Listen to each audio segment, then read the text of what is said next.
welcome back to me and yet another janky setup because we're still traveling in Japan. Today is time for the second episode of Querying the Calendar. So we will be discussing the Chinese Grand Prix as well as the book I read, Asterix, that I will be elaborating on later, which was Beijing Comrades by Beijing. As usual, as if I've done this many times, I will be talking about the Grand Prix first, and then I'll be talking about the book. There will be timestamps in the description if you're only here to watch one of the two. Without further ado, let's get started to talk about the Grand Prix, because there's many things to say, because it was a sprint weekend. The first of the year. Sprint weekend means instead of having 3 free practice sessions, we get 1, and then we have a sprint qualifying and the sprint race, which replace free practice 2 and 3 respectively. Now, the sprint was interesting. We had 1 yellow flag and 1 safety car. There were 3 DNFs, which were Hulkenberg, Bottas, and Lindblad. Russell started and ended in first. Good for him. There was some battling with Hamilton going on though. That was nice. Antonelli started in second, but ended in 5th because he got a 10-second penalty for collision with Hadjar, which he served during the safety car. Therefore,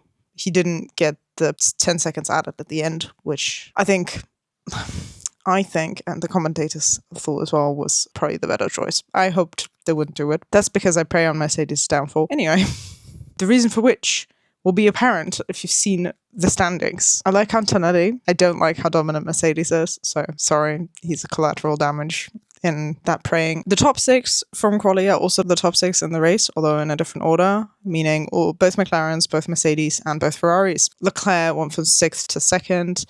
Hamilton went from 4th to 3rd. They did have a little bit of a battle, at which point Leclerc said, does he know how wide these cars are or not? Which is extremely petty and very funny. Lawson actually did a really good job, and he went from 13th to 7th. Because I had space on the page, I decided to write down the championship standings after just the sprint race. Don't think that's how that works. I don't know if they published them at all, but I just did the math. Obviously, it's not that hard. And wrote them down, and at that time, after the sprint race, Antonelli and Leclerc actually were even on points, which was 22, and Russell had 33. Now, let's get to the race. Antonelli was the youngest pole sitter in a Grand Prix. Congrats to him. That was a fantastic job. I'm not trying to undermine his success. I'm just annoyed that it's because the car is so much better than everybody else's car. There were 4 brief yellow flags and a safety car. It was kind of carnage. There were 4 DNSs, which were Albon, Piastri, Norris, and Bortoletto. And there were 3 DNFs, which were Alonso, Stroll, and Verstappen. Obviously, Alonso, Stroll, more expected than Verstappen. Verstappen, he didn't crash or anything. He just was told to retire the car most of the way through the Grand Prix. It's not been going super great for him. The Ferraris were stronger in the start again, which was great to see that it wasn't just a fluke.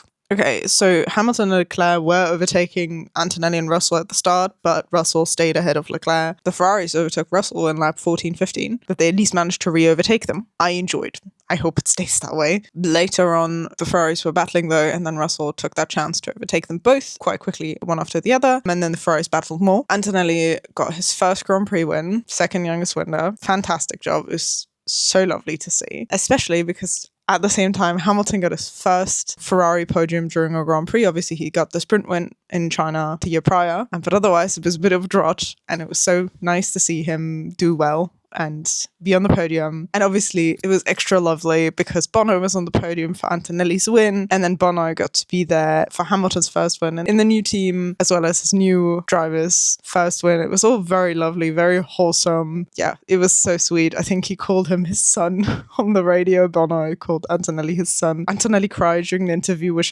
yes, that's so fair. Good for him. I'm so glad he did. He's so welcome to. I thought everyone was super sweet, and he's such a lovely guy. It was very well deserved. I also really enjoyed the Ferrari battle between Leclerc and Hamilton, as did they. Leclerc came on the radio and said that's actually quite a fun battle, and then Hamilton said later on that he really enjoyed it. He called it amazing, said they even had a subtle touch. He said it was just a kiss. What a way to put it.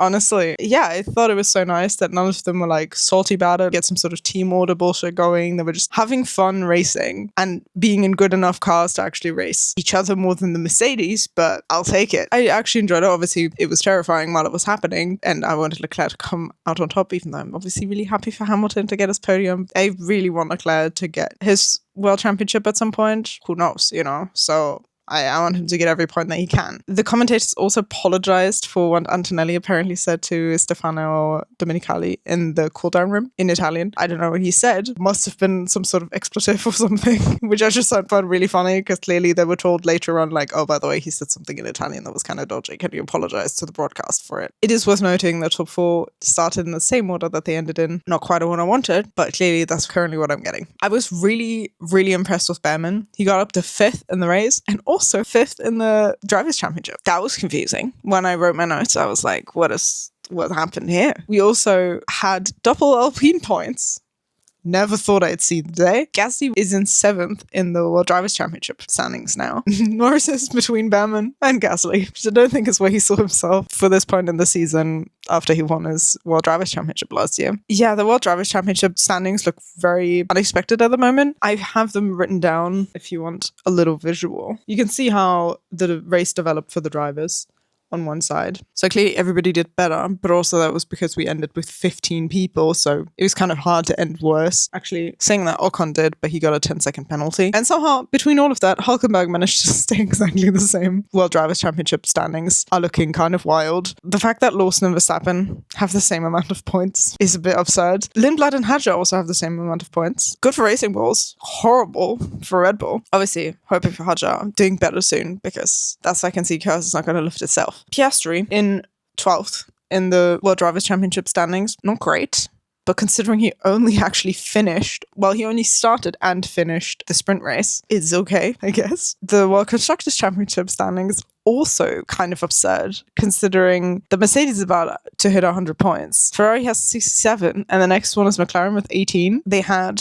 across the 2 drivers and 2 Grand Prix, 3 DNSs. So I'm not sure how they managed to get even that many points. But Haas has 17, which I think is extremely funny. Red Bull and Racing Bulls obviously have the same amount of points. It's just kind of absurd. At this point, we have 7 drivers with no points and 2 teams with no points. That's Cadillac and Aston Martin. Obviously, that means those 4 drivers do not have any points, and then also Ocon, Hulkenberg, and Albon, which is kind of interesting because that means for all 3, the younger / like newer teammate in that team specifically has been more successful.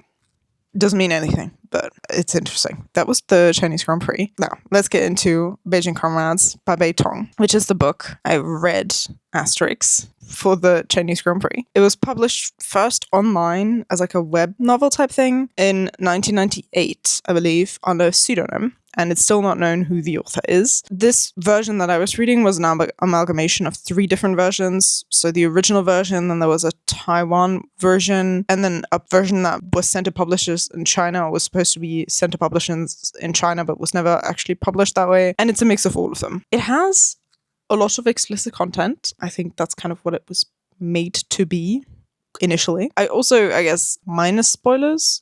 Although I think everything I'll talk about is from the beginning of the novel, but still, just in case. It takes place between, I think, I want to say 1987 and 1997, 98 or something, and follows the relationship between, his full name is Handong Chen, and then Lan Yu. It starts literally first page or second page with Handong looking back, saying it's been 3 years that Lan Yu has been dead and that he is now in Vancouver, Canada with his new wife. Full disclosure, before I say anything else, I ended up DNFing this book at 27%, and I'll explain why. But to start with something positive, I thought it was obviously interesting, and that's the reason also I chose this book, is that I wanted to learn what it's like being, you know, a queer person, or specifically a gay man or bisexual man in China. However, the core relationship, I think even before they meet, we learn that Lan Yu is 16 and Handong is 27. He's also a successful rich businessman, and Lan Yu is a poor student that has moved to Beijing from elsewhere in China. It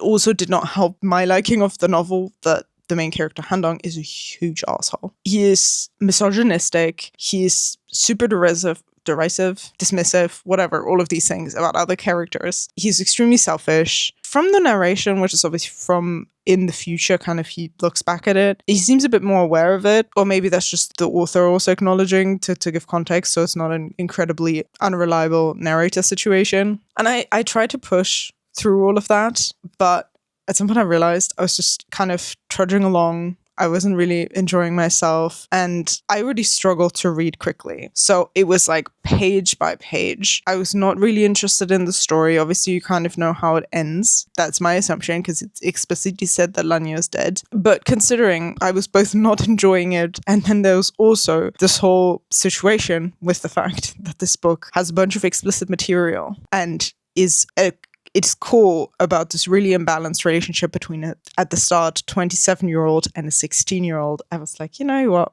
Maybe I will just stop. And then I did.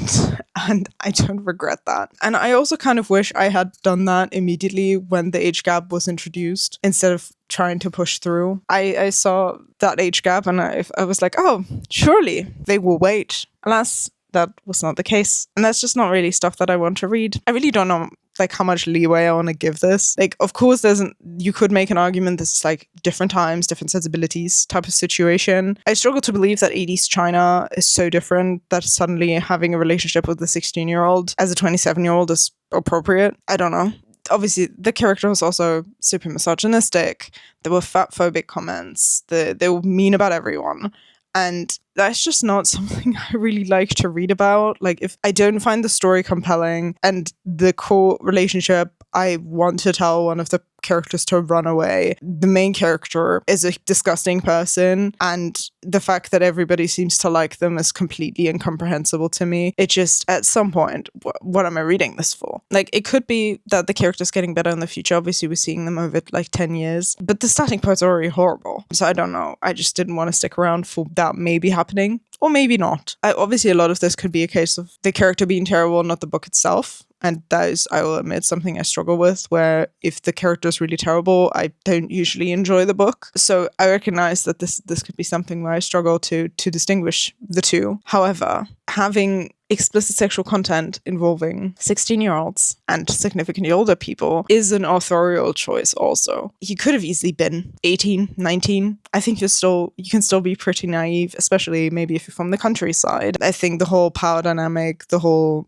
age gap and everything, that is a problem with the book, not just a problem that I have with the character, if that makes sense. Obviously, when I chose this book, I didn't know all of these things. I only learned them when I started reading. Obviously, I would still like to read something about the experience of queer people in China now or in the past. But, I guess not at all costs. Yeah, at the end of the day, I figured this project is about me enjoying myself and reading interesting books, and that doesn't mean torturing myself through another 150 odd pages, maybe more. I don't remember how many pages were left, but too many pages of all of that. So I decided that's where I was going to end it. I'm sorry, this is not a proper book review. This is more of a short rant. But yeah, I still wanted to discuss it. In better news, because I started the book for Japan that I'm reading, I can give you a little sneak peek. It's a sneak peek. It's not a sneak peek. The book is Kitchen. As much as this is also not my favorite book ever, closing Beijing Comrades and opening it, I was like, no, at least I'm enjoying this. Am I still reading slowly? Sure. But it felt more like there was something for me to work with. Yeah, I will see you soon. Bye-bye.